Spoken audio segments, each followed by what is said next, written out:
आज 2 महिने घालून मी चालले शाळेत. तर नमस्कार मंडळी, मी प्रिया स्वागत करते आपल्या मिनी ब्लॉगमध्ये.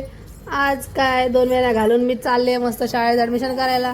नाही मंडळी, तसं काय नाही आहे, पण इथे मला घालून जरा वेण्या घालून जरा बरं वाटतं, त्याच्यामुळे आम्ही पण घातल्या होत्या वेण्या आणि मस्तपैकी चालली होती मंदिरात.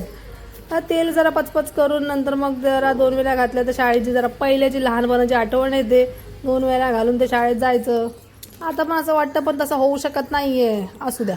मग आम्ही चाललो होतो मंदिरात जाण्यासाठी. आज इथे शाळेला दीक्षाने दांडी मारली होती आणि मग विचार केला, दांडी मारलीच आहे तर आपण काहीतरी त्याचा फायदा घेऊ. मग दुपारच्या रामपाऱ्यामध्ये आम्ही गेलो होतो गावात म्हणजे उमेळा गावामध्ये असं एक दत्ताचं मंदिर आहे. ते मोठं आणि छान असं बांधलेलं. तर तिथे गेल्यावर दर्शन वगैरे घेतलं, जरा शांत बसलो तिथे जागेवर, जरा मस्त वाटलं, खूप मन प्रसन्न वगैरे झालं. मग तिथून आम्ही निघालो साकाळी देवीच्या दर्शनासाठी.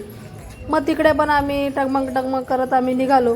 तिथे पण असं शांत अशी जागा आहे, तुम्ही पण येऊ शकता इथे मंदिरामध्ये. तुम्हाला सर्वांना माहिती जायचं कोण नायगावमध्ये आणि उमेळा गावात राहत असेल तर इथे शांत असं जागा आहे. तर इथे काका आले होते, गेलो तर बघते तर इथे मंदिर बंद होतं. आम्ही शोधत होतो आजूबाजूला कोण मंदिर उघडतंय का. ते काका आले, मग त्यांनी मंदिराचा दरवाजा इथे उघडलेला होता.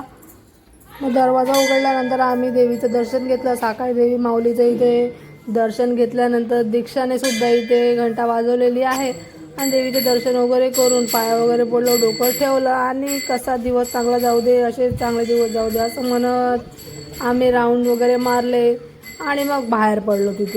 इथून शांत जरा बसलो, कारण की ऊन खूप होतं. तर सावलीमध्ये जरा 10-15 मिनटं बसून मग आम्ही निघालो मग भाजीपाला घ्यायला. मम्मीला तर काय रस्त्यामध्ये काय दिलं तर मम्मी तिथे आमचीच आवडत असतेच म्हणा. आणि काय करावं मरगाव, भाजी तर लागतेच ना खाण्याला. तर हिरवी गार अशी पालेभाजी ते भाजी मम्मीने घेतलेली आहे. तर ते काय ओचलेला एक बाई आणलेलीच होती हमाल म्हणून, तर तिने माझ्या हातात दिली होती पिशवी.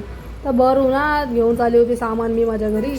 असो चला, मग असं गेला आमचा मंदिरामध्ये असा दिवस. मस्तपैकी 2 शेंड्या घालून चांगला दिवस गेलेला आहे. आम्ही मस्त घरी पोचलो होतो. फ्रुटी बघा, 5 रुपयाची फ्रुटी आहे. तुमच्या इथे मिळते का मला कमेंट्समध्ये सांगा. असा गेला माझा आजचा दिवस. बाय.